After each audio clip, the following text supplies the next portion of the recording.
जी बहू। सुमित्रा जी का बेटा था अमित और बहू का नाम था अमृता। सुमित्रा जी की बहू की बातें सुनकर ऐसा लगता था कि जैसे वो बहुत इंटेलिजेंट है, क्योंकि उससे कभी भी कोई भी सवाल पूछो फट से जवाब दे देती थी। अरे भाई, उसके जवाब से तो गूगल भी पीछे रह जाता था। और इसलिए कम से कम सुमित्रा जी के घर में तो किसी को भी गूगल की जरूरत ही नहीं पड़ती थी।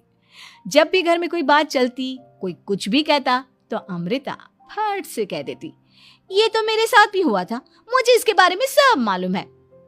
एक दिन सुमित्रा जी अमित और अपनी बहू अमृता के साथ अमित के बुआ जी, फूफा जी यानी कि मुकेश और उर्मिला जी के यहाँ पर मिलने के लिए गए।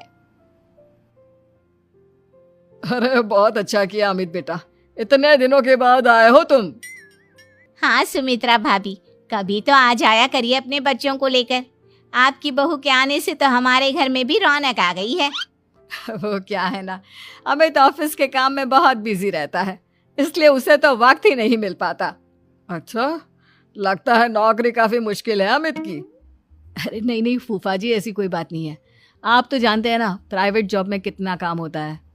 अरे कोई समझे ना समझे, मुझे तो पता है प्राइवेट नौकरी में इतना काम करना पड़ता है कि इंसान की आफत आ जाती है।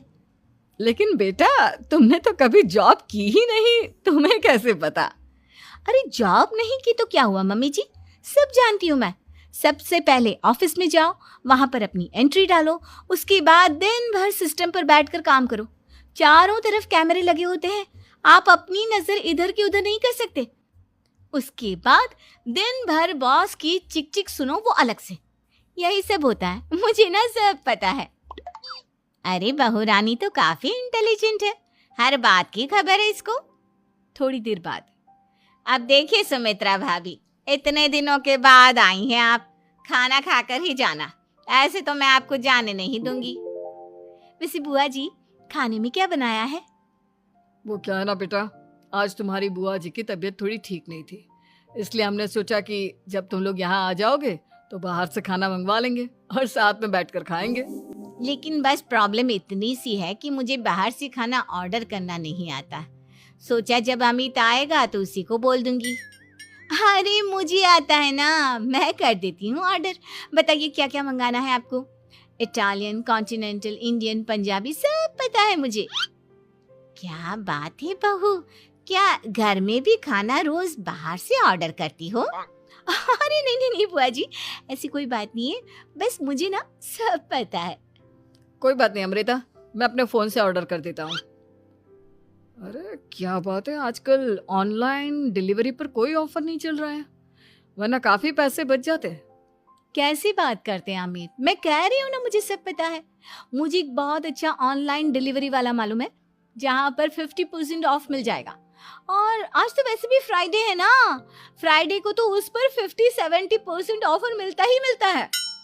अरे क्या बात है, इसके बारे में तो मुझे पता ही नहीं था।